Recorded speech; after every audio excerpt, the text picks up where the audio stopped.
Welcome back to Make It Mondays. And this week I'm starting a new top. This one, however, is going to be a tunic and it's going to be worked from the bottom up. I'm going to be using this yarn. So it is cotton and rayon from bamboo. So I'm still sticking with it's mostly cotton. Again, I use cotton yarn that is donated other places that they can't use it to make clothing. So I have done my gauge swatch, and I know this is a little hard to see, but it is going to be a zigzag, vertical zigzag of seed stitch over a stockinette background. So I'm going to get everything turned around and cast it on and show you how it's working up. So I have started on the establishing row. So the first row back, I'm doing knit 1, purl 1, knit 1, purl 1, knit 1, purl 6. And in general, that's going to be the main part of this on the wrong side, and then flip that all for the right side, and then they're going to be offset from each other. So I will show more from both sides as we go. But that is going to be the basic from here pretty much until I start having to make decreases, because my body is not a cylinder, so it's not straight up and down. I do in fact go in from my hips to my shoulders, at least a little bit. So I'm going to keep going, and I will be back when it's time to connect this piece to the corresponding piece on the back. So I am making 2 flaps for the tunic, as it will split from my hips down about 7 inches. And then they will be connected right at my hip line. So I'll be back when it's time to connect the 2. So here are the 2 pieces ready to be joined together. We have our front and our back, and I will be putting them both onto a longer set of needles. Just saw that some of my stitches slipped off. So they're going to be put together on this set of needles, which means I'm going to be getting my 16-inch needles back, which will be great. These are slipped with the yarn in back rather than yarn in front. And this also means that knitting the pattern is going to get substantially easier because it's all going to be from the front. So knitting until I get to where the pattern is, doing the knit 1, purl 1 across, and then knitting to the next stripe. When it comes time to get the salvage stitch on the far side, I'll be knitting it together with the salvage stitch from the back piece, and doing the same thing when I get around to this first stitch again, so the last stitch on the second piece, so that that will be the new start of row or round. So I will be back in a bit to show how the decreases work, going from the hip measurement up to the bust, and up to the bust measurement. So be back in a bit. So here we are at the decreases. I have knit to where the decrease is going to be. In this case, I'm going to have the center of the project centered here, overlay the side. So right leaning decrease,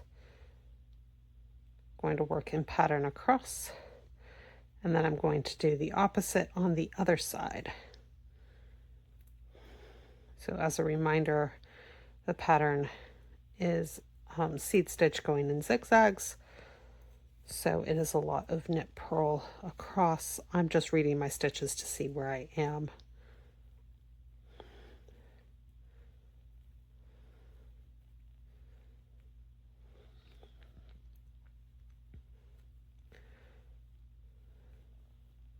So almost there, purl, then knit over to the edge of the zigzag. And then in my case, I can just knit over between the two.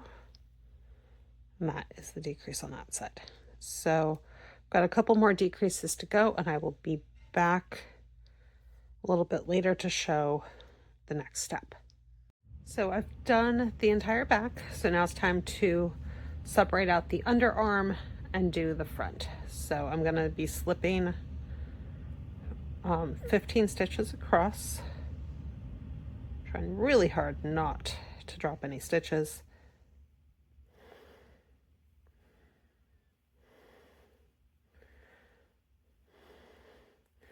But then when I do start knitting, I'm going to be knitting onto a new set of knitting needles. So this is actually the original set I'm using to pick up the stitches over here.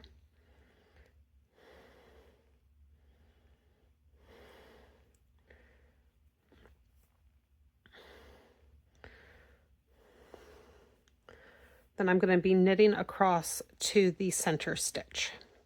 So I've got my new yarn, leaving a long enough tail to finish it off, or to sew it in later. So I do like to leave my stitches live when I know I'm going to be picking up from them again, partially because I do seamless knitting, but that does mean that I end up using a lot of stitch holders or knitting needles to hold some stitches in place.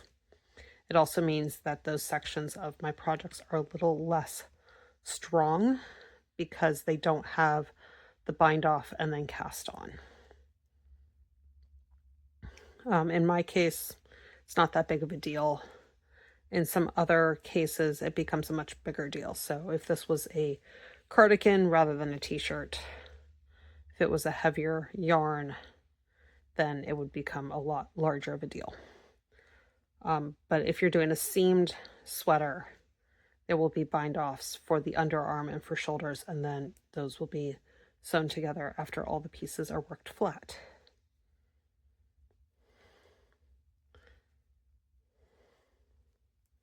So I'm just working in pattern all the way across to the center stitch.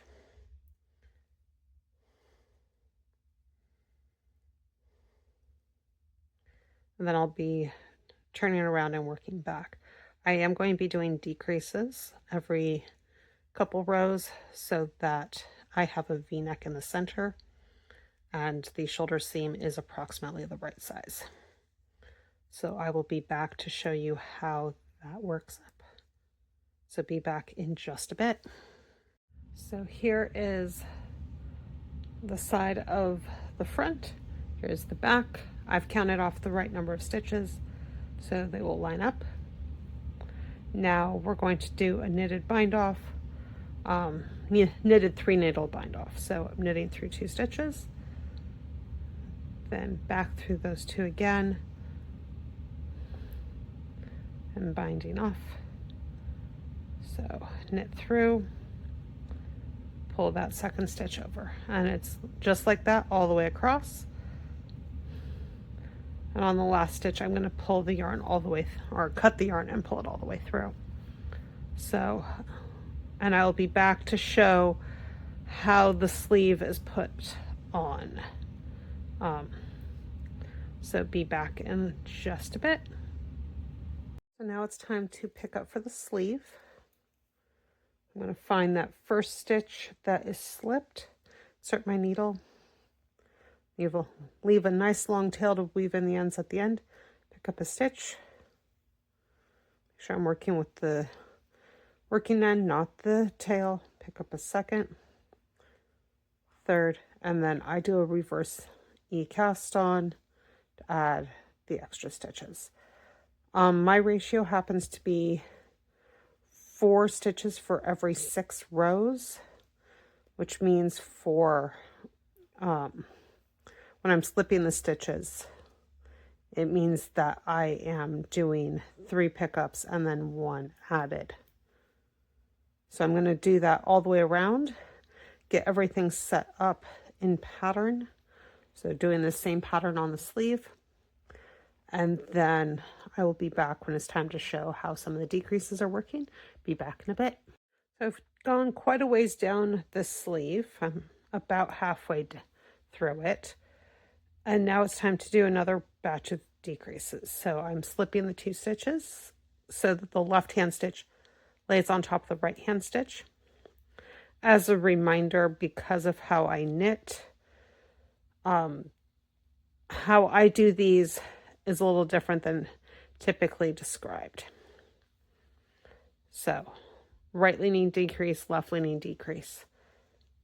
And then I'm going to continue in pattern, and then 6 rows later I'm going to do it in this grouping and on both sides, and then one more on the bottom. And then I'm going to bind off with a sewn bind off, so it won't look the same as a lot of them, but it actually makes it look more like a bind off that you'd find from a store. Then all I have left to do is the neck edge, which will work much like this did as far as pickup, and then just work from there.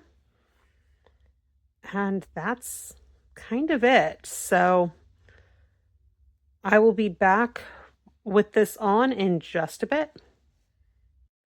And here is the final top. Most of the ends are weaved in. And it did come out to be a nice little short sleeve tunic. And the collar is a ribbed collar that was just picked up along the neck edge. So if you liked the video, please consider giving a thumbs up. If you want to see more, hit subscribe. If you have other ideas for what you would like to see, let me know in the comments. And I will see you next time on Make It Mondays. Bye.